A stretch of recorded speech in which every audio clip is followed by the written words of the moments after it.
I'm Lauren Brill, and we're here in New York City to talk to Tor Hamer, a heavyweight who recently improved his record to 18-1.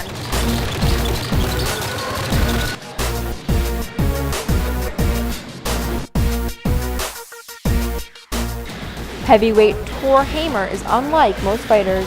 I'm a lot smaller than my opponents. If you did it by weight classes, I would be almost 4 weight classes below guys who I'm fighting. I think that challenge of me having to be faster, or me having to be slicker, or me have to outthink my opponents definitely make it more interesting for me. Put little slips in there if you can. It's not the size of the dog, it's the fight in the dog, and I believe this dog can really hunt. And the new Betfair Prizefighter International Heavyweight Champion, it's Tor Hamer!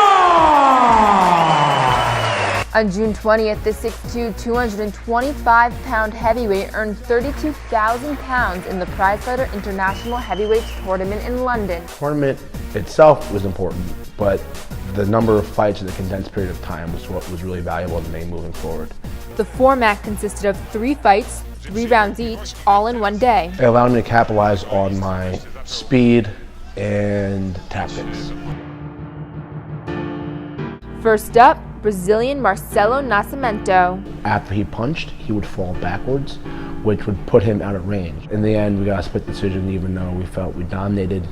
Next, Englishman Tom Dallas. He can't avoid firefights. Because we felt our hand speed was better than his, we're gonna bring it to him, make him miss, get inside and stay there. Last but not least was the heavy favorite, Kevin Kingpin Johnson. Here we go! Instead of scoring and trying to do damage, we just scored and tried not to get hit. Intelligence. He is a smart cookie, there's no question about that. He's applied different tactics to all 3 of his fights. Those tactics have worked very well for him. The win comes on the heels of a middle finger injury that kept Tor out of the ring for a year. He needed it for confidence. He needed it because he hasn't fought in a long time. In May 2010, Kelvin Price handed Tor the only loss of his professional career. The only thing that will negate that loss is me progressing further from it and not lose anymore. Tor grew up right here in New York City, but boxing wasn't always part of the plan for him. Most boxers go from high school into professional fighting. I went through college and ended up in professional fighting. It was a hobby that turned into a profession. Neither Tor's Harvard-educated father nor his Villanova-educated mother expected Tor to have a boxing career. They didn't understand it, didn't make a lot of sense. That being said, both of them are fans. I enjoy my lifestyle. I get to travel a lot. I get to train with different people. I get to meet lots of different kinds of individuals. But the Penn State grad already has his next career off the ground. Tor flies helicopters. Flying came about during my year off when I realized I needed to have something else I was able to do besides fight that I enjoyed.